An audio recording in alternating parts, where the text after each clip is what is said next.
Assalamualaikum warahmatullahi wabarakatuh. Waalaikumsalam warahmatullahi. Pemirsa televisi Muhammadiyah dimanapun Anda berada. Apa kabarnya pemirsa? Semoga Anda senantiasa dalam keadaan sehat walafiat, dalam keadaan berbahagia pastinya, dan semoga segala urusan yang sedang kita niatkan dapat dilaksanakan dengan sebaik-baiknya.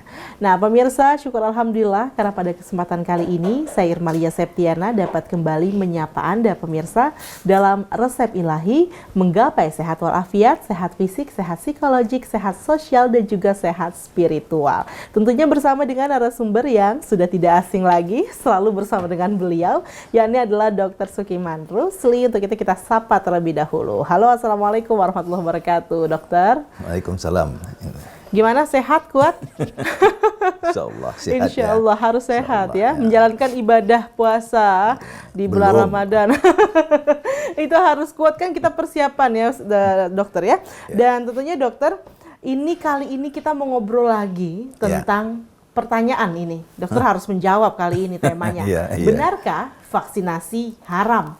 Nah pemirsa, ini menjadi pertanyaan banyak orang gitu ya. Bahkan bagi orang yang masih diliputi keraguan-raguan karena banyaknya informasi entah, dan itu pun masih ragu juga apakah informasi tersebut adalah valid ataukah informasinya adalah hoax. Nah ini juga menjadi pertanyaan selanjutnya begitu ya. Tapi yang pasti banyak orang bertanya karena sekarang kita sedang menghadapi aktivitas vaksin atau vaksinasi begitu ya. Maka kemudian orang jadi bertanya-tanya, benarkah vaksinasi haram? Kita langsung saja temukan jawabannya bersama dengan Dr. Sukiman Rusli. Dokter, boleh dijelasin dulu ini tentang vaksinnya sendiri itu apa sih? Ya Irma, terima kasih banyak. Permisa TV-mu yang kami hormati. Memang sekarang diributkan, ya, tapi sejak dulu diributkan. Betul. Ya, ada istilah vaksinasi. Ya. Vaksinasi itu adalah imunisasi dengan mempergunakan vaksin. Imunisasi dengan menggunakan vaksin? Ya, imunisasi adalah proses pembentukan kekebalan tubuh oleh tubuh sendiri setelah diinfeksi oleh suatu mikroorganisme. Oke. Ya, jadi kalau seseorang diinfeksi oleh suatu mikroorganisme, misalnya corona, dalam tubuh orang itu akan terbentuk suatu sistem kekebalan. Nah, itu dia. Kekebalan itu apa? Artinya kalau datang lagi mikroorganisme itu tidak mempan. Tubuh menang. Jadi ada beberapa yang terbentuk. Pertama adalah terbentuk antibodi. Nah, antibodi itu sejenis protein yang bisa menolak, memberantas itu mikroorganisme yang menyerang. Yang kedua juga kemampuan namanya limfosit T. Kemampuannya membunuh, memakan itu mikroorganisme. Yang ketiga, limfosit T itu punya pengalaman, memori. Dia kenal itu musuh. Nah, kalau datang lagi, dia serang. Nah, itu imunisasi. Tapi kadang-kadang sistem pertahanan tubuh itu kalah.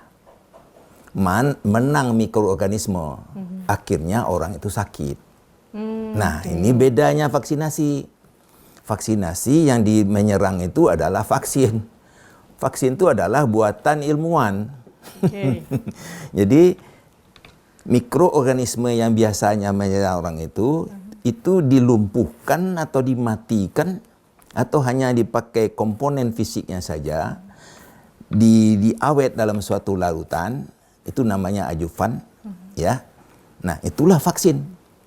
Jadi vaksin itu terdiri dari cairan pengawet, menjaga stabilitas, menjaga imunogeniknya. Di dalam itu ada komponen mikroorganisme itu yang telah mati atau dilumpuhkan atau komponen fisiknya saja.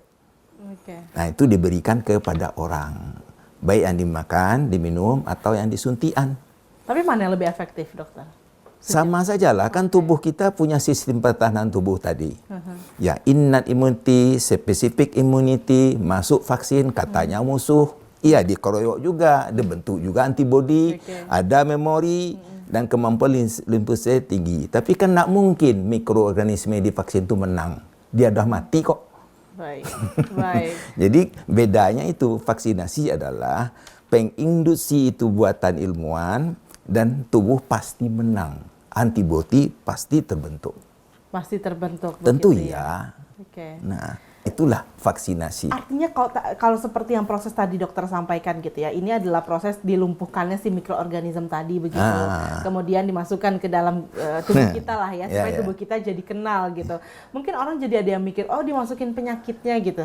Iya, seperti penyakit, tapi tidak ada dayanya. Oh, oke. Hanya untuk pengenalan gitu ya. Iya, supaya tubuh pemancing. kenal, pemancing baik. Ibarat pemancing ikan ya. Jadi sistem pertahanan tubuh itu terpancing. Wah, ini musuh datang. Padahal musuh nggak ada dayanya. I see. Berarti dokter itu bukan antibodinya yang kemudian disuntikan atau kita konsumsi, tapi sebenarnya yang membuat antibodi itu tubuh kita sendiri juga. Iya. Nah, itulah kata-kata sunnatullah. Jadi kekebalan tubuh itu hanya dibentuk tubuh manusia itu sendiri, Saja, ya. bukan buatan orang. Jadi vaksinnya sendiri itu bukannya obatnya kan? Bukan. Tapi tubuh kita yang memproduksinya sendiri gitu Vaksin ya. hanya pemancing. Oke. Nah, pemirsa, ini harus kita pahami bersama, ini kita hanya memancing. Ya, sepertinya harusnya sudah mulai terjawab ya, apakah vaksinasi itu haram gitu ya, sebenarnya balik lagi. Iya, sebenarnya karena udah tubuh terjawab. kita sendiri sebenarnya ya. Ya, nanti kita buktikan. Nanti pemirsa kita harapkan berpikir ini haram atau tidak. Oke, kalau sampai di sini sih saya sudah mulai berpikir, oh berarti bukannya karena itu menjadi obat, tapi tubuh kita sendiri yang menjadi obat, yang menjadi perisai untuk si mikroorganisme tadi. Vaksin hanyalah sebuah perantara untuk mengenalkan, gitu ya, agar bisa membuat sepertinya nih pemirsa, biar kita bisa bersiap-siap supaya tubuh kita tidak mudah terpengaruh atau tidak bisa lagi kemudian dikalahkan oleh si musuh tadi. Dan kita akan temukan jawabannya, namun insya Allah tetaplah bersama dengan kami di Resep Ilahi.